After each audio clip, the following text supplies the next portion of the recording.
સરસ મજાના નવા વિડીયોમાં આપ સૌ વિદ્યાર્થી મિત્રોનું સ્વાગત છે।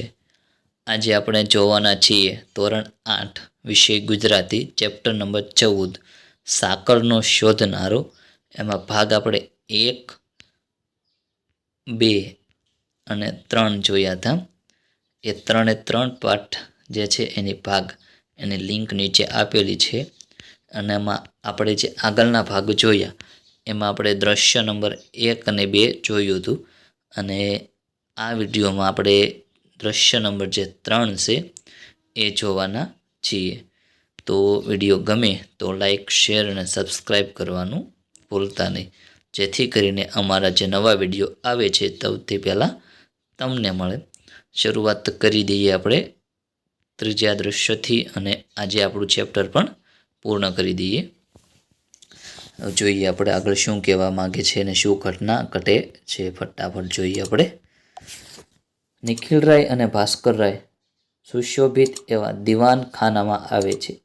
નિખિલરાય આરામ ખુરશીમાં અધ્ધર બેસે છે, ભાસ્કરરાય ઝૂલતી ખુરશીમાં ઈંચે છે। દીવાનખાના એટલે મહેમાન માટેનો જે ઓરડો હોય છે એ રૂમ કહેવાય એને દીવાનખાના। એમાં આરામ ખુરશીમાં નિખિલરાય છે એ બેસે છે અને ભાસ્કરરાય ઝૂલે છે। હવે ભાસ્કરરાય કહે છે, જોયું ને નિખિલભાઈ, એટલી વારમાં અંજન કેટલો ખુશ મિજાજમાં આવી ગયો, એટલે આનંદમાં આવી ગયો એમ। એને તમારી બીકનો તાવ આવતો હશે। શું કહે છે ભાસ્કરરાય કે જોયું ને નિખિલભાઈ એમ કે તમારો અંજન જે છે આમ કેટલો ખુશ થઈ ગયો, એને તમારી બીકનો જ તાવ હતો। પહેલાં તો નિખિલરાય ભાસ્કરરાય સામે જોઈ રહે છે, પણ પછી બચાવ તરીકેનું બહાનું કાઢે છે। એટલે હવે વાક એનો છે પણ હવે શું કરે એટલે બચાવ કરવાનું બહાનું કાઢે છે। નિખિલરાય કહે છે, ભાસ્કરભાઈ, તમે મને ખોટો દોષ દો છો। અંજુના લક્ષણ તમે જાણતા નથી। મહિના દહાડા પહેલાં એ કોલસાનો એક મોટો કકડો લઈ એનો ભૂકો કરતો હતો। હવે નિખિલરાય છે ને ભાસ્કરરાયને એવું કહે છે કે તમે મને ખોટો દોષ દો છો। અંજુ જે છે એના લક્ષણ તમે જાણતા નથી કે મહિના દાડા એટલે મહિના પહેલાં કે એક કોલસાનો મોટો કટકો લઈ એનો ભૂકો કરતો હતો। હવે ભાસ્કરરાય કહે શા વાસ્તે, એટલે ભાસ્કરરાય એવું કહે છે કે શા માટે, તો નિખિલરાય કહે છે કે મેં પૂછ્યું ત્યારે કહે કે કોલસામાંથી સાકર બને છે એવું તેણે વાંચ્યું છે, એટલે એમાંથી સાકર શોધતો હતો। શું કહે છે કે મેં જ્યારે એને પૂછ્યું, એના પિતા નિખિલરાય કહે છે તો કે કોલસામાંથી સાકર બને એવું મેં વાંચ્યું હતું, એટલે હું એમાંથી સાકર જે આવે એ શોધું છું। કે આવું એકવાર નથી બન્યું, નિત્ય નવા હુનર, એટલે કે કેટલી વખત એમ, એટલે હુનર એટલે પ્રયોગ કે કેટલી વખત એમ, મારે તે ક્યાં સુધી આંખ આડા કાન કરવા, એટલે આંખ આડા કાન કરવા એ રૂઢિપ્રયોગ છે, એટલે કે વાત ક્યાં સુધી આમ ધ્યાનમાં ન લેવી, કે હાથમાં વાથ વીંજે એટલે પંખા જેમ, એમાં ભણવાનું તો નામ જ ન મળે અને નકામા થોથા જડે તો એની પાછળ ઉજાગરા કરે, એટલે જે નકામું જે ભણવાનું છે એ નહીં પણ નકામું જે હોય એ વિષય આખો પકડી રાખે અને એના થોથા એટલે થપ્પા પીડ્યા હોય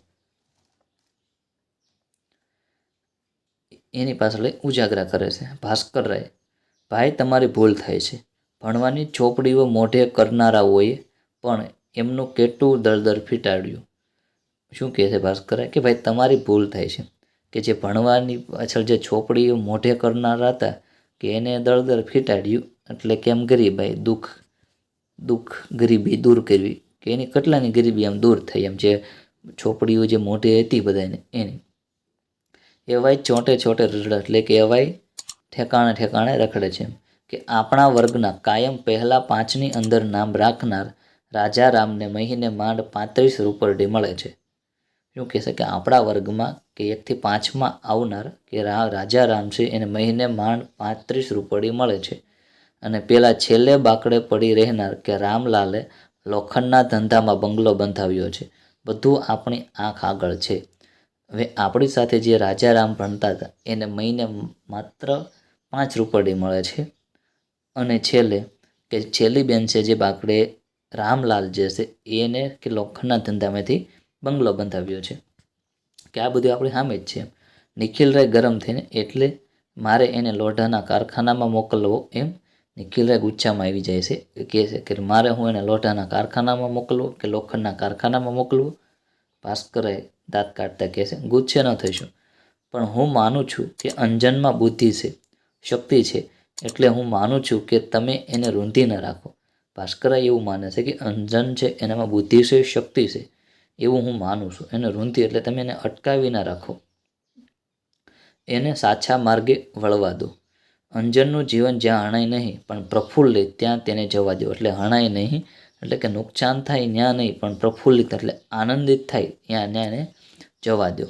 એ કોલસામાંથી સાકર શોધનાર કોઈક દિવસે જગને નવું અજવાળું આપશે. એટલે કે સાકરમાંથી જે કોલસામાંથી જે સાકર શોધે છે એ જગને કંઈક નવું આપશે એમ.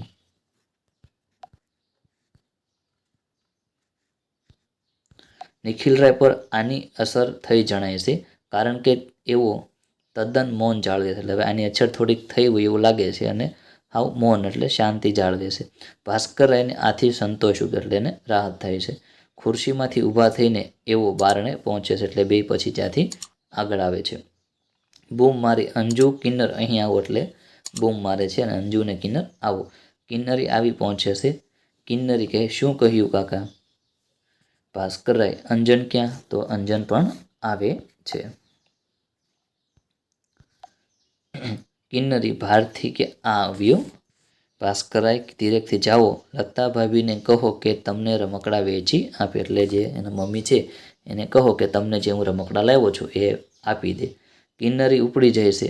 અંજનની આંખો નિખિલરાય ભણી હોય છે, જાણે જવાની રજા ન માંગતો હોય.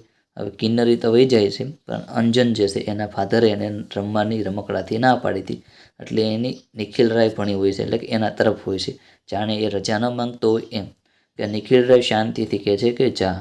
કે ઉમંગથી એટલે કે ઉત્સાહથી ઉછળતા પગલે કે અંજન કિન્નરીને પકડી પાડે છે. કિન્નરી જે આગળ ગયું હોય છે એને પકડી પાડે છે. ભાસ્કરરાય એ બતાવતા જોયું. નિખિલરાય આડું જોઈ જાય છે. ભાસ્કરરાય પડખે પડેલું છાપું ઉગાડે છે.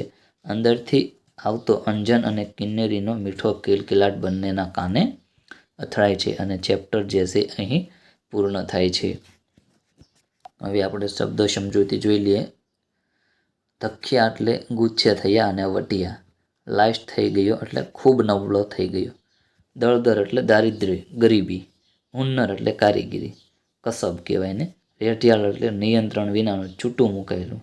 ક્લેશ એટલે કજિયો, કંકાસ, લડાઈ. અડપલું એટલે તોફાની, અટકચાળું. મિજાજ એટલે કે જે તે સમયની મનની સ્થિતિ.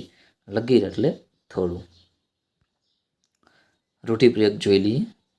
મન ભીતોમાં ભમવું એટલે મન કોઈ જગ્યાએ સ્થિર ન હોવું. બીજું, મોંમાં આંગળા નાખીને બોલાવવું એટલે કે પરાણે બોલાવવું. ત્રીજું, મોંમાં મગ ભરવા એટલે મૂંગા રહેવું. ચોથું, આંખ આડા કાન કરવા એટલે વાત ધ્યાનમાં ન લેવી. પાંચમું, દળદર ફીટવું એટલે ગરીબાઈ દૂર કરવી. મિજાજ ગુમાવવો એટલે ગુચ્છે થવું. આડું જોઈ જવું એટલે અણગમો બતાવવો. કાને અથડાવવું એટલે શબ્દો સંભળાવવા.